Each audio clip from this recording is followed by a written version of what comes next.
नमस्कार, स्वागत है आप सभी का। मैं हूं आपके साथ कुमार कुणाल धीरज। नाम के ऊपर अब एक अलग ही बवाल शुरू हो गया है। जी हां, हम बात कर रहे हैं नामकरण पर छिड़े संग्राम की। उत्तर प्रदेश के 8 रेलवे स्टेशनों के नाम बदल दिए गए हैं। उत्तर रेलवे की तरफ से इन रेलवे स्टेशनों का नाम बदलने को लेकर नोटिफिकेशन भी जारी हो गया है। अकबरगंज रेलवे स्टेशन का नाम बदलकर मां अहोरवा भवानी धाम रख दिया गया है। वहीं अब गुरु गोरखनाथ धाम के नाम से अमेठी के जायस स्टेशन को जाना जाएगा। आइए जानते हैं कौन से हैं वह रेलवे स्टेशन। नोटिफिकेशन जारी कर बताया गया कि जिन 8 रेलवे स्टेशनों के नाम बदले गए हैं उनमें अमेठी जिले के फुर्सतगंज, कासिमपुर हॉल्ट, जॉयस, बनी, मिसरौली, निहालगढ़, अकबरगंज और वारिसगंज शामिल हैं। यह आदेश इंडियन रेलवे की तरफ से गृह मंत्रालय द्वारा राज्य सरकार के प्रस्ताव को मंजूरी दिए जाने के बाद जारी किया गया है। अमेठी के जिन 8 रेलवे स्टेशनों के नाम बदले गए हैं उनमें फुर्सतगंज रेलवे स्टेशन का नाम बदलकर तपेश्वर नाथ धाम रखा गया है। वहीं कासिमपुर हॉल्ट का नाम अब जॉयस सिटी होगा। जॉयस रेलवे स्टेशन का नाम गुरु गोरखनाथ धाम होगा। बनी रेलवे स्टेशन का नाम स्वामी परमहंस होगा। मिसरौली का नाम मां कालिकन धाम होगा। निहालगढ़ का नाम महाराजा बिजली पासी होगा। वारिसगंज का नाम अमर शहीद भाले सुल्तान होगा और अकबरगंज का नाम मां अहोरवा भवानी धाम होगा। गौरतलब है कि बीते साल पूर्व केंद्रीय मंत्री और अमेठी की सांसद रहीं स्मृति ईरानी ने गृह मंत्री और रेल मंत्री को एक पत्र लिखा था। इसमें उन्होंने 8 रेलवे स्टेशनों के नाम बदलने की रिक्वेस्ट की थी। मिसरौली, जॉयस, बनी, कासिमपुर हॉल्ट, फुर्सतगंज, निहालगढ़, अकबरगंज और वारिसगंज रेलवे स्टेशनों के नाम बदलने की मांग हुई थी। पूर्व सांसद के इस प्रयास को अमेठी की जनता ने भी सराहा था। स्मृति ईरानी की पहल के बाद यहां बड़ा बदलाव हुआ है और 8 रेलवे स्टेशन के नाम अब बदल दिए गए हैं। अब जल्द ही इन रेलवे स्टेशनों को उनके नए नाम से जाना जाएगा। उत्तर प्रदेश में 8 रेलवे स्टेशनों के नाम बदले जाने पर समाजवादी पार्टी के राष्ट्रीय अध्यक्ष अखिलेश यादव ने अब तंज कसा है। उन्होंने कहा है कि जब नाम बदलने से फुर्सत मिल जाए तो रिकॉर्ड कायम करते रेल एक्सीडेंट्स के हादसों के रोकथाम के लिए भी कुछ समय निकालकर विचार कीजिए। सपा प्रमुख ने कहा कि बीजेपी सरकार से आग्रह है कि रेलवे स्टेशनों के सिर्फ नाम नहीं, हालात भी बदलें। बता दें कि यूपी के जिन स्टेशनों के नाम बदले गए हैं उन्हें जिले की धार्मिक पहचान और महापुरुषों के नाम पर रखा गया है। जिनके नाम बदले गए हैं उनमें Jais station, Akbarganj station, Fursatganj railway station, Warisganj halt station, Nihalgarh station, बनी रेलवे स्टेशन, मिसरौली स्टेशन और कासिमपुर हॉल्ट स्टेशन शामिल है।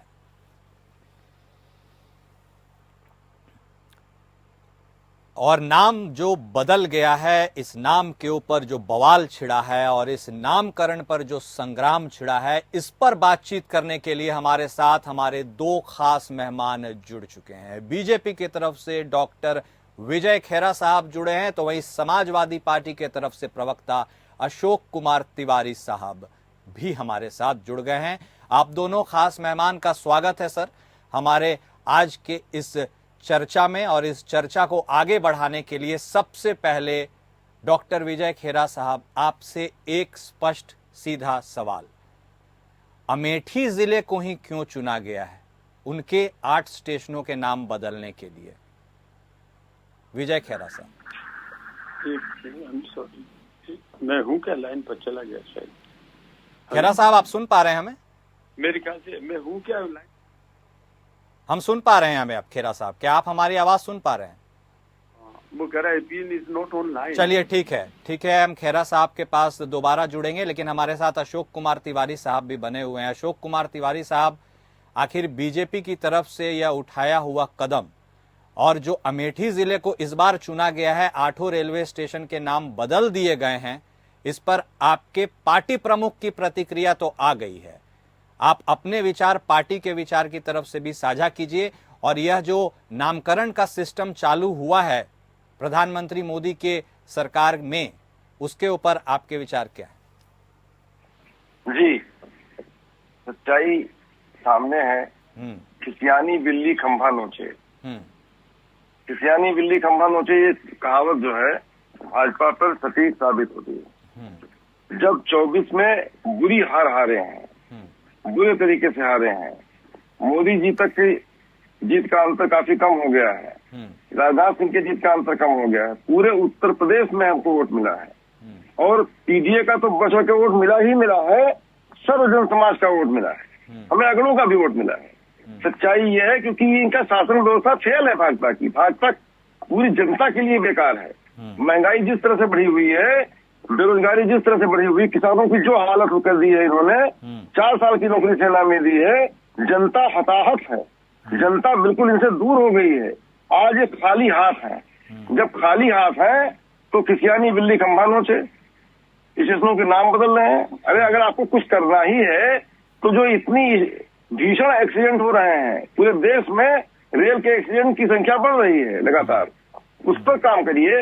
रेलों के एक्सीडेंट ना हो, जान माल की क्षति ना हो, उस पर जो है वर्क करिए, उस पर ना, उस पर ऐसे उपकरण जो आप लगाने के लिए कह रहे थे वो उपकरण लगाइए जिससे रेल एक्सीडेंट ना हो। ठीक है। आपके इस सवाल का जवाब ले लेते हैं। आपने एक सही पॉइंट उठाया कि एक्सीडेंट सवाल इस बात का है कि नाम बदलने से कुछ नहीं होगा, ओके, जब काम करेंगे तब कुछ होगा। जी ठीक है, ओके। डॉक्टर विजय खेरा साहब, हम उम्मीद करते हैं कि आप हमें सुन पा रहे होंगे। सर जी बिल्कुल, एक स्पष्ट सवाल, आप अपने आप को अनम्यूट कर लीजिएगा सर। एक स्पष्ट सवाल मैं आपसे करना चाहता हूं साफ तौर पर। वह सवाल यह है कि इस बार के नामकरण में अमेठी जिले के ही रेलवे स्टेशनों को सर क्यों चुना गया? और फॉलो अप का भी एक सवाल है जो समाजवादी पार्टी भी आपसे पूछ रही है कि आखिर नाम बदलने से क्या तस्वीर और हालात भी बदल जाएंगे? डॉक्टर विजय खेरा साहब। देखिए, चुने का सवाल नहीं है, जब भी जहां भी ये प्रक्रिया बराबर चालू है, झांसी में ही रानी लक्ष्मीबाई कर दिया गया था, भोपाल में ही बदल दिया था, रानी कमलापति कर दिया गया था, तो ये कोई नई सतत प्रक्रिया है। जब जहाँ मौका मिलेगा, जब अवसर मिलेगा, समय आता है तो बदलते रहते हैं। इसमें किसी विशेष जिले से या कहीं से कोई लेना देना नहीं है, लेकिन बदला वही जाता है जहाँ हमारे नाम बदले गए थे। अब हम उदाहरण के तौर पे बताएं, अगर करजन रोड दिल्ली में बदल के इन्होंने कस्तूरबा गांधी मार्ग कर दिया था, स्वागत है इस बात का, कांग्रेस की सरकार की बात कर रहा हूँ उस समय। वेस्ट दिल्ली रोड को बढ़ा के अमृता प्रीतम कर दिया था। बहुत सारे ऐसे, क्लाइव स्क्वायर बदला, फोर्ड स्क्वायर बदला, न जाने कितना बदला। फिर 77 में जनता पार्टी आई, वेलिंगटन अस्पताल बदल दिया, विक्टोरिया अस्पताल बदल दिया। तो कहने का मतलब हमारा ये है कि गुलामी के या जिन लोगों ने साथी की हिंदुस्तान के साथ जुल्म किए हैं, उन लोगों के नाम क्यों रहने देंगे हम? अब कुछ फालतू नाम है। अब फुर्सतगंज ये नाम नहीं था और वहाँ पर वो तीर्थ स्थल है, अगर वहाँ पर जहाँ लाखों हजारों लोग जाते हैं, उन्हें सुविधा है इस बात से कि अगर वही नाम हो तो, अगर बद्रीनाथ में कोई स्टेशन होता और उसका अगर कोई और नाम होता, हम बद्रीनाथ रख देंगे तो लोग आसान है, बद्रीनाथ तुरंत कर लिया उन्होंने। गोरखधाम कोई जगह है जहाँ लोकप्रिय है जगह, सब लोग जाते हैं, लाखों लोग, अगर उसका नाम कुछ और गंज है को बदल के अगर हमने कर दिया तो इसमें कोई दिक्कत नहीं है। लेकिन सर लोगों का यह भी कहना है कि जो नाम जहन में बसा हुआ है, आम बोलचाल की भाषा में हम उसे बोलने में आसान करते हैं। मसलन मैं आपको बताता हूं, आपने मुगल सराय का नाम बदलकर दीनदयाल उपाध्याय स्टेशन कर दिया, लेकिन आप यात्रियों से यदि बात करेंगे, मुसाफिरों से, तो आज भी वो मुगल सराय ही कह रहे हैं सर, प्राय। बिल्कुल आप बिल्कुल सही कह रहे हैं। तो सर ये तो आप, हाँ, हम आपसे बता रहे हैं ना कि लखनऊ का नाम लक्ष्मणपुर था, तो अब तो लखनऊ चढ़ गया ना सबके मुंह पर, चढ़ गया तो चढ़ गया। बनारस चलता था पहले, अब वाराणसी हुआ, तो अब कोई बनारस बोलता है हिंदुस्तान में? कोई नहीं बोलता, बनारस जानते ही नहीं होंगे लोग, पर हम तो पढ़ते थे उसमें बनारस ही था। फिर वाराणसी हुआ, तब तो सब वाराणसी जानते हैं ना। इसीलिए जिस तरह से इलाहाबाद है, अब इलाहाबाद कहेंगे कि आप सब इलाहाबाद चढ़ा था, प्रयागराज नहीं चढ़ा था, लेकिन प्रयागराज उसका असली नाम था, तो अगर उसकी बात किया ये भी चढ़ जाएगा। अच्छा, तो फोर साइटेडनेस है, मतलब आप आगे के 100 साल को लेकर चल रहे हैं। अब देखिए, पहले हम लोग कानपुर को CAWNPORE कानपुर अंग्रेज कर गए थे, अब KNPOR कानपुर, अब सब यही लिखते हैं। सर नाम बदलने के पीछे आपका मकसद क्या है? एक लाइन में स्पष्ट कीजिए सर, एजेंडा क्या है? मकसद बता दिया कि हम बदल नहीं रहे हैं, हम पुराने नामों की वापसी कर रहे हैं। अच्छा। जो लोगों ने बदल दिए थे, कुचल के, हम लोग जब गुलामी की जंजीरों में जकड़े थे, उसमें जो बदले गए थे, हम उनको बदल के वापस कर रहे हैं। ज्यादातर स्वतंत्रता संग्राम सेनानियों के नाम है या किसी उस जगह के जो लोकप्रिय नाम के ऐसे नाम थे या गोरखपुर के नाम जो भी थे उसी तरह करें हमने। और स्टेशन का सवाल तो इनको बता दें, जो 60 साल में नहीं कर पाए वो सारे स्टेशन पर करके दिखा दिया। सारे के सारे स्टेशन पे जरा देखो तो सही, लोग बैठने की जगह नहीं होती थी, अब हजारों आदमी बैठ सकता है। एक एक प्लेटफॉर्म पे इतनी चेयर लगा दी गई है। सर प्लेटफॉर्म पर बैठकर क्या होगा सर? भारतीय रेल की स्थिति आप देख रहे हैं, अभी आपने वेटिंग लिस्ट कैंसिल किया है, ट्रेनों की क्या स्थिति थी सर? किस तरह से लोग बैठ करके चूहों की तरह जा रहे थे, किसी से छिपा नहीं है। तब जाकर के वेटिंग लिस्ट में आपको उसको कैंसिल करना पड़ा कि अब वेट लिस्ट वाले लोग नहीं चलेंगे। लेकिन ठीक है, अशोक कुमार तिवारी साहब साफ तौर पर अभी आप बात आगे करके बढ़ नहीं सकते। हाँ बोलिए सर, बोलिए। आपको ये जानना पड़ेगा, एक लाइन में बताऊंगा, ये आपको जानना पड़ेगा कि जो पैसेंजर वर्सेस रेलवे लाइन थी, पैसेंजर वर्सेस जो रेलवे रेलगाड़ियां, उनको हमने बहुत आगे बढ़ा दिया है। अच्छा। अब परसेंट अनुपातिक, लेकिन अगर जनसंख्या बढ़ती जा रही है या कोई फेस्टिवल है तो उस समय ऐसा होता है, छठ के ऊपर बिहार जाइए आप, कितनी ट्रेन लगा ले, कम पड़ जाएंगी, हजारों बसें चलती हैं। तो वो एक बात को लेकर आप मत जाइएगा, ओवरऑल कंफर्टेबल देखिए, ठीक है। तो उसको लेकर के भी आपका प्लान होगा ना? जैसे आपने कहा कि 100 साल के लिए हमने, मतलब कहने की बात है कि लोगों के जबान पर चढ़ जाएगा, तो उसके लिए भी तो कुछ प्लान है कि आगे के 100 साल के लिए आप, जनसंख्या तो बढ़ेगी, रेलवे का एक्सपेंशन कर रहे हैं, उसके लिए भी प्लान है? हाँ, हमने बेहतर कर दिया ना। अच्छा, हमने अब सेक्टर 100 तो हमने अभी ही वंदे भारत ही चला दी। ठीक। हमारा दुख किस दुनिया में लोग सो रहे हैं, जो 6 घंटे का सफर 3 घंटे का ट्रेन में कर दिया। 4.25 घंटे में हम झांसी पहुंचते हैं, आधी रात 10-11 घंटे लगते थे। वंदे भारत का सर रेट भी रिवाइज कर दीजिए, फिर आम आदमी नहीं चढ़ पा रहा है वंदे भारत में, बहुत सारी सीटें खाली जा रही है। खैर, वंदे भारत टॉपिक नहीं है, गाड़ियां चला दी हमने। चलिए ठीक है, ओके। अशोक कुमार तिवारी साहब, खैरा साहब साफ तौर पर कर रहे हैं, हम कुछ बदल नहीं रहे हैं, जो पुरानी चीजें थी उसे वापस हम ला रहे हैं, इसमें किसी को कोई आपत्ति नहीं होनी चाहिए। अरे भाई, इसमें आपत्ति की कोई बात ही नहीं है। मैंने पहले कह दिया कि सियानी बिल्ली खंभा नोचे। अब इनके काम से पता चलता है कि इनके जाने का समय आ गया है। ये कोई भी सकारात्मक काम कर ही नहीं रहे हैं। आज वरिष्ठ नागरिकों का जो छूट मिलती थी 50% की, वो खत्म कर दिया इन्होंने। वो नहीं वापस दे रहे हैं कहीं से भी। आज जो है स्टेशनों पर सुविधाएं और रेल यात्रियों को सुविधाएं देना दूर की बात है, रेलें भी नहीं बढ़ा रहे हैं। जिस अनुपात में यात्रियों की संख्या बढ़ी है, वैसे रेलों को भी बढ़ाना चाहिए। तो रेल के विषय में कोई भी ऐसा काम नहीं कर रहे हैं जिससे कि यात्रियों को सुविधा हो, यात्रियों को फायदा हो। रेल के एक्सीडेंट पर कोई गहन मीटिंग करके ऐसा कोई काम नहीं कर रहे हैं जिससे ये रेल एक्सीडेंट कम हो। जो एक यंत्र लगाने की बात कही थी वो भी नहीं लगा पा रहे हैं। सच्चाई ये है कि ये अपना मुंह छिपा रहे हैं, खाली जो है नाम बदल करके। जनता भी जागरूक हो गई, जनता जान गई, जनता इन बातों में फंसना नहीं चाहती। नाम बदलने से खुश नहीं हो रही जनता अब आपके काम से खुश होगी। आप काम कर नहीं रहे हैं, आप जो है रेलवे का प्राइवेटाइजेशन तो कर रहे हैं, लेकिन जो है कहीं से भी जो है उसमें सरकारी स्तर पर सुविधाएं नहीं दे रहे हैं। आपने सब कुछ छीन लिया जनता को जो मिल रहा था अधिकार, वरिष्ठ नागरिकों को जिस तरह से सुविधा मिल रही थी, छूट मिल रही थी, वो भी आपने छीन लिया। आप कहीं मुंह दिखाने लायक नहीं है आज देश के प्रदेश के अंदर। तो आप ऐसे कार्य कर रहे हैं, आप बिल्कुल ऐसे काम कर रहे हैं जिनका कोई अर्थ ही नहीं, कोई मतलब ही नहीं है। उस पर वाहवाही चाहते हैं, वाहवाही नहीं मिलेगी। अब जनता और नाराज होती है इन बातों से कि काम तो कुछ कर नहीं रहे हो, फालतू का काम कर रहे हो। अब जनता ने तय कर लिया है कि महंगाई जिस कदर बढ़ी है, बेरोजगारी जिस कदर बढ़ी है, जिस तरह से महिलाओं पर अत्याचार हो रहा है, उनका बात घटना सामने है। ठीक है, आज शासन का भय नहीं रह गया है। आज शासन लाचार हो गया है, लचर हो गया है, सब गुंडे इस तरह से काम कर रहे हैं लगातार। ठीक है, सिर्फ रेलवे स्टेशनों के नामकरण ही की बात नहीं है। नामकरण की यदि बात की जाए भी तो मौजूदा हालात में हम स्टेशन की बात कर रहे हैं, वरना 2021 तक तकरीबन, अगर मैं सही हूं तो तकरीबन 26 रेलवे स्टेशनों के नाम बदल दिए गए थे। और उसके अलावा ऐसे कई सारे प्रोमिनेंट प्लेसेस भी है जिनके नाम बदले गए थे। कर रहे हैं नामकरण पर छिड़े संग्राम की। हमारे साथ हमारे दोनों खास मेहमान जुड़े हुए हैं। खैरा साहब, एक सवाल बिल्कुल स्पष्ट जवाब चाहता हूं, मुस्लिम नाम ही प्रायः क्यों चेंज करने के लिए? भारत सर एक धर्मनिरपेक्ष देश है, उसके सोशल फैब्रिक को मैं आप सिर्फ मुस्लिम नाम ही, ज्यादातर, मैं सबकी बात नहीं कर रहा हूं, ज्यादातर जो भी आप नाम चुनते हैं वो मुस्लिम नाम ही होते हैं, उन्हीं को सिर्फ आप क्यों चुन रहे हैं ज्यादा? बता दीजिए सर, क्या आपको सेक्युलर फ्रेमवर्क में इंडिया का जो फैब्रिक रचा बसा है वो अच्छा नहीं लगता?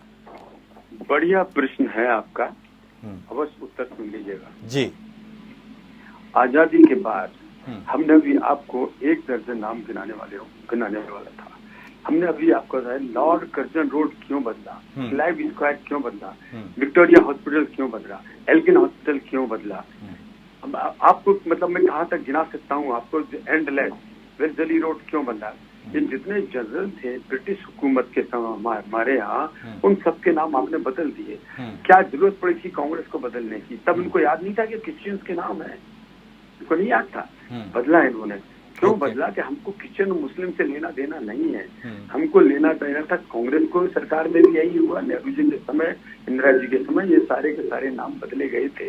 और इसीलिए बदले गए थे कि वो उनकी गुलामी उन्होंने हमने की, और वो हम क्यों उनके नाम रखें जो हमारे देश पर राज करके गए, हमारे साथ अन्याय करके गए, जाति करके गए, भगत सिंह जैसे लोगों को, शहीदों को फांसी चढ़ा के गए, उनके नाम रहने दें क्या? लॉर्ड इरविन का नाम यहाँ रहेगा? अब बताइए सर, बहुत नाम है सर। चलिए ठीक है, वो तो आपने एक बात कर दी। आपने तो राजीव गांधी खेल रत्न अवार्ड का भी नाम बदल दिया सर, उनसे क्या आपत्ति थी? मेजर ध्यानचंद कर दिया आपने। माना कि मेजर ध्यानचंद एक बहुत बड़े और कद्दावर व्यक्ति रहे हैं स्पोर्ट्स जगत में, हमने माना है ओलंपिक के लिए, लेकिन राजीव गांधी से भी क्या आपत्ति थी? हमने राजीव गांधी के 1,500 जगह नाम से है जगह, कोई नहीं बदली। राजीव गांधी चौक नहीं बदला। ठीक है। अगर आप ये चाहते हैं कि अगर धनुष बाण के खेल में भी इंदिरा गांधी अवार्ड हो, जबकि इंदिरा गांधी 100 जगह नाम है, हम रिस्पेक्ट करते हैं उनकी, प्रधानमंत्री होना चाहिए। इंदिरा गांधी स्क्वायर रोड सब है, बिल्डिंग्स के नाम है सरकारी, दुनिया के नाम से है। लेकिन अगर ये चाहते हैं आपके अवार्ड के नाम भी कोई धार्मिक कोई चीज का और कोई संस्था उसके नाम से भी राजनीतिक लोग हों, तो हम उसका, हमारी वो विचारधारा नहीं है। अगर वो खिलाड़ी के नाम से हो सकते हैं तो कोशिश करेंगे कि खिलाड़ियों के नाम से हो जाए। मेजर ध्यानचंद जी की जगह हमने कोई राजनीतिक आदमी तो नहीं रखता, अटल बिहारी अवार्ड तो नहीं कर दिया ना उसको तो हमने नहीं कर दिया। तो अवार्ड जो है वो स्पेसिफिक स्पोर्ट्स के लिए है। हम तो चाहते हैं सभी जगह जितने अवार्ड हैं वो भी बड़े बड़े नामी खिलाड़ियों के नाम हो जाना चाहिए। ओके, बिल्कुल ठीक है। चलिए, आपने अपना अच्छा नाम कोई हो ही नहीं सकता। ओके। अशोक कुमार तिवारी साहब, आपको क्या आपत्ति है? वो तो बोल रहे हैं कि हम ऐसे ऐसे नाम बदल रहे हैं जो समाज में एक मैसेज जाता है, आपकी क्या आपत्ति? विपक्ष को क्या आपत्ति है? बदलने दीजिए उन्हें नाम, तस्वीर तो वही रहने वाली है। मैं खाली एक छोटा सा सवाल करना चाहता हूँ खेरा साहब। हाँ, और आपसे भी करना चाहता हूँ। गुजरात में नरेंद्र मोदी स्टेडियम नाम क्यों रख दिया गया? खेल से जुड़ा हुआ मैटर है, और नरेंद्र मोदी खेल खिलाड़ी तो है नहीं नरेंद्र मोदी किसी तरह के, तो उनका नाम क्यों रख दिया? इसको बता दें, तब आगे बात करता हूँ। पहले इसको बता दें। चलिए, कौन सा नाम रख दिया? अरे नरेंद्र मोदी स्टेडियम नाम का हाथ इसमें बिल्कुल नहीं है ना। नरेंद्र मोदी का नाम स्टेडियम में क्यों लगाया गया? पूरे कैंपस को उनके नाम से क्यों किया गया? ना भारत सरकार ने। दूसरी बात, स्टेडियम को नरेंद्र मोदी स्टेडियम को कर दिया गया। अच्छा, चलिए, कुणाल भाई आपसे कह रहा हूँ। नहीं, ठीक है, सुन रहे हैं, आपको डायरेक्ट सुन रहे हैं खेरा साहब, आवाज जा रही है। अगर दूसरी बात ये है कि अभी हम उत्तर ही नहीं दे रहे हैं, आप प्रैक्टिकल उत्तर लीजिए। नहीं, ठीक है खेरा साहब, लेकिन ये बात तो बनता है। अरे आपने कभी इस बात का विरोध जो ये बोल रहे हैं कि खेल से संबंधित नहीं है राजीव गांधी, तो खेल से संबंधित। चलिए, सुन लेते हैं ना, सुन लेते हैं। हाँ, तिवारी साहब सुन लेते हैं, खेरा साहब जवाब दे रहे हैं, सुन लेते हैं जी। आपने अगर गिनाऊंगा तो हिंदुस्तान में 1,500 चीजें जवाहरलाल नेहरू जी के नाम से हैं। चाहे वो बम्बई एयरपोर्ट हो तो आपने जवाहरलाल नेहरू पोर्ट कर दिया, आप जवाहरलाल नेहरू स्टेडियम कर दिया, जवाहरलाल नेहरू, अब क्या नहीं है, जवाहरलाल नेहरू यूनिवर्सिटी कर दी, कोई चीज मिली। चमचागिरी की एक सीमा है, एक सीमा होती है। बड़े आदमी है जवाहरलाल नेहरू जी को। ये उत्तर दे रहे हैं, ये उत्तर दे रहे हैं। खेल अच्छा, ठीक है, खिलाड़ी है मोदी जी। आपने कह दिया कि खिलाड़ी नहीं थे राजीव गांधी, खिलाड़ी है क्या? ठीक है, ठीक है। हाँ हाँ, हमारे उत्तर है इनके पास खेरा साहब का। घुमा रहे हैं गोल को जिलेबी की तरह से। हमारे सभी उत्तर नहीं दे रहे हैं वो। आप इसका जवाब नहीं दे पाएंगे कि पंडित जी क्या नहीं दे रहे राजीव गांधी के नाम से आपने क्यों 1,500 इंस्टीट्यूशन रखे? 1,500 2,000 ही नहीं दे पा रहे हो। अच्छा, चलिए, ठीक है, एक नाम पे आप एक इंस्टीट्यूशन पे आपको उत्तर है, आप उत्तर नहीं दे पा रहे हैं, गोल गोल घुमा रहे हैं जिलेबी की तरफ से। ठीक है, ओके। लेकिन अशोक कुमार तिवारी साहब अपना विजय खेरा साहब के बात है, लेकिन विजय खेरा साहब एक बात स्पष्ट वो भी तो कर दीजिए, अहमदाबाद का नाम आप एक जो नया प्रपोजल में रखा गया है कि उसके नाम के भी चेंज होने की संभावना है, शायद मैं गलत नहीं हूं तो कर्णावती आप शायद नाम फाइनलाइज हुआ है, तो वो कब करिएगा? नहीं, कब करेंगे ये तो मैं नहीं जानता हूँ। हाँ। लेकिन होना चाहिए। अच्छा। नॉट भारतीय जनता पार्टी के प्रवक्ता की हैसियत से नहीं, व्यक्तिगत आप मुझसे पूछिए राष्ट्र प्रेम के हिसाब से। हाँ। तो भी मैं कहूंगा होना चाहिए। तो आपकी सरकार है सर, प्रपोजल बढ़ाएंगे? अरे मुझे इसकी जानकारी नहीं है क्या प्रपोजल है, लेकिन होना चाहिए। ठीक है अशोक कुमार तिवारी साहब, लेकिन ये जो नाम वाला सिलसिला है ना, ये जिन बहुत पहले से चला आ रहा है। अब बात अलग है कि सवाल पलटवार किससे हो। ऐसे तो समाजवादी पार्टी के भी कई सारी योजनाएं थे जिसको योगी सरकार ने नाम बदल दिया, समाजवादी एम्बुलेंस ये वो, चलिए ठीक है। बीएसपी की भी कुछ ऐसी योजनाएं थी जो समाजवादी पार्टी ने बदली हैं। मतलब क्या होता है जब याद आया, मतलब एक कॉलेज का नाम मुझे शायद याद आ रहा है, किंग जॉर्ज मेडिकल कॉलेज किया गया, लेकिन हाँ आपने पुराने नाम को रिस्टोर किया, कोई नया नाम नहीं दिया। मायावती ने नाम बदल कर कुछ अन्य नाम रखा था, इन्होंने उसे यथास्थिति में भेज दिया। इतना एडवांटेज तो समाजवादी पार्टी के पास है। ओवर टू यू तिवारी साहब। जी सर, मेरा मानना यह है कि जो नाम बहुत पहले चला आता है और लोगों के जुबान पर चढ़ जाता है और लोगों को सरलता होती है उस नाम से, उस नाम को यथावत रहने देना चाहिए। और सवाल इस बात का नाम कितने भी बदल लें, भारत का फैब्रिक, भारत का ये धर्मनिरपेक्ष फैब्रिक, भारत का ये पंथ निरपेक्ष फैब्रिक, भारत का ये सर्वधर्म सद्भाव, भारत का ये मैसेज जो दुनिया में अनूठा है, भारत का ये मैसेज कि सभी धर्मों का सद्भाव रखना, सभी पंथों का सद्भाव रखना, आपसी एकता और अखंडता, भाईचारा, प्रेम, लगाओ, हमारी संस्कृति सनातन संस्कृति जो सबको समाहित कर लेती है। सनातन संस्कृति से बड़ी संस्कृति कोई इस देश में और पूरे विश्व में है ही नहीं। भारतीय संस्कृति हमारी मानी जानी संस्कृति है। आज विश्व में जो भी लोग जो है कहीं से भी जो है परेशान होते हैं, बदहाल होते हैं, तो हमारी संस्कृति को अपनाने का प्रयास करते हैं। अब हमारी संस्कृति को अपनाने से ही उनको अमन चैन मिलता है। सच्चाई ये है, हम बहुत रिच हैं, बहुत धनी हैं अपनी संस्कृति को लेकर के, और वो संस्कृति हमारी कायम रहेगी। हम कहीं से भी न बटेंगे, न कटेंगे, न कहीं पर मिटेंगे और ना एक दूसरे से अलग होंगे। ओके, तो नाम में क्या रखा है? नाम ठीक है, तो वही वाली बात हो गई, नाम में क्या रखा है? सम्मान बरकरार रहना चाहिए। हमारी संस्कृति है, एक हाथ में बांसुरी और एक हाथ में सुदर्शन चक्र। ठीक है, नाम में क्या रखा है? सम्मान। ठीक है, कुशक कर रही है। ओके, आप दोनों की बातों को हमारे दर्शकों ने सुना है और दर्शक बहुत समझदार है, वो बात समझ जाते हैं। अब उन्हें बहुत ज्यादा समय तक गुमराह नहीं किया जा सकता है। आप दोनों खास मेहमान का बहुत शुक्रिया, आप हमारे इस डिबेट में शामिल हुए। लेकिन वही बात मैं फिर से दोहराता हूं, नाम में क्या रखा है, बात सम्मान में है। यदि भारत की अस्मिता, उसकी अखंडता, उसके धर्मनिरपेक्ष स्वभाव के कैरेक्टर में है, तो हमें हर संभव प्रयास करना चाहिए कि हम उस सोशल फैब्रिक को, यानी उस गुलदस्ते को सहेज कर रखें। ठीक है, फूल हैं, कांटे हैं, अलग अलग बात है, अलग अलग राय है, लेकिन अखंडता एक होनी चाहिए। मेरे साथ फिलहाल इस खास पेशकश में इतना ही। नमस्कार।